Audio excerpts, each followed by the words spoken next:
नमस्कार मित्रांनो, महाराष्ट्राच्या राजकारणातून सर्वात मोठी आणि महत्त्वाची बातमी समोर येत आहे. वाघ इतक्या लवकर गवत खाईल असं वाटलं नव्हतं. काँग्रेसच्या बड्या नेत्याची खरमरीत टीका. काय आहे सविस्तर बातमी जाणून घेण्यापूर्वी तुम्ही जर चॅनलवरती नवीन असेल तर चॅनलला सबस्क्राईब करून बेल आयकॉनचं बटन प्रेस करायला विसरू नका. मित्रांनो, मनसे अध्यक्ष राज ठाकरे यांनी आज महायुतीला बिनशर्त पाठिंबा जाहीर केला आहे. त्यांच्या या भूमिकेचं आता महायुतीच्या नेत्यांकडून स्वागत करण्यात येत आहे. तर दुसरीकडे काँग्रेसचे नेते तथा विधानसभेचे विरोधी पक्षनेते विजय वडेट्टीवार यांनी राज ठाकरेवर तिखट शब्दात निशाणा साधला आहे. राज ठाकरे दिल्ली दरबारी गेले त्याचवेळी भाजपबरोबर जाणार हे मराठी जनतेला कळाले होते, पण वाघ इतक्या लवकर गवत खायला सुरुवात करेल असे वाटले नव्हते. वाघाची शेळी झाली, शेळी गवत खाईल असं राज ठाकरे यांच्या भाजपामध्ये जाऊन होऊ नये.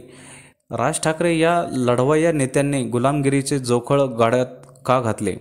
राज ठाकरे महायुतीत गेल्याने महाविकास आघाडीच्या मतांवर परिणाम होणार नाही अशी प्रतिक्रिया विजय वडेट्टीवार यांनी दिली.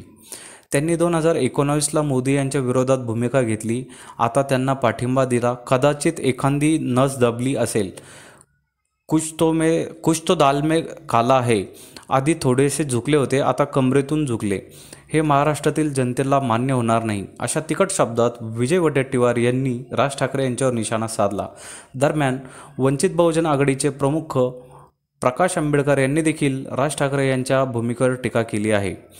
BJP ही पार्टी संपली, आता मोदी पार्टी आली आहे. त्यामुळे राज ठाकरे यांनी BJPला नाही तर मोदी पार्टीला पाठिंबा दिलेला आहे असा टोला प्रकाश आंबेडकर यांनी लगावला. मी उमेदवार म्हणून इथली परिस्थिती लोकांसमोर मांडली.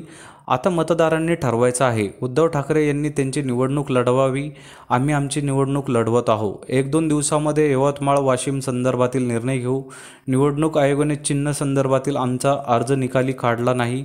आधी सिलेंडर देतो म्हणाले पण दिलं नाही. वेगवेगळ्या ठिकाणी वेगवेगळे चिन्ह मिळाले.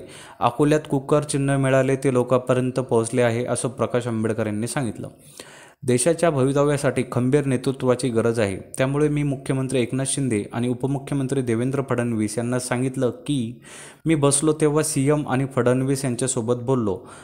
म्हटलं वाटाघाटीत पडू नका. मी तुम्हाला आज सांगतो, राज्यसभा नको आणि विधान परिषद नको, पण देशाला चांगल्या नेत्याची गरज आहे. तुमच्याकडून त्यांच्यापेक्षा अपेक्षा आहेत, त्या पूर्ण झाल्या नाहीत तर राज ठाकरेंचं तोंड आहे. मला काही अपेक्षा नाही. मनसे, भाजप, शिवसेना आणि NCPला फक्त मोदीसाठी बिनशर्त पाठिंबा देत आहे हे जाहीर करतो अशी भूमिका राज ठाकरे यांनी आपल्या भाषणात मांडली. मित्रांनो, राज ठाकरे यांनी घेतलेल्या या भूमिकेबद्दल आपल्याला काय वाटतंय? आपली प्रतिक्रिया आम्हाला कमेंट बॉक्सच्या माध्यमातून नक्कीच कळवा. चॅनलला आणखीनही सबस्क्राईब केलं नसेल तर सबस्क्राईब करून बेल आयकॉनचं बटन प्रेस करायला विसरू नका.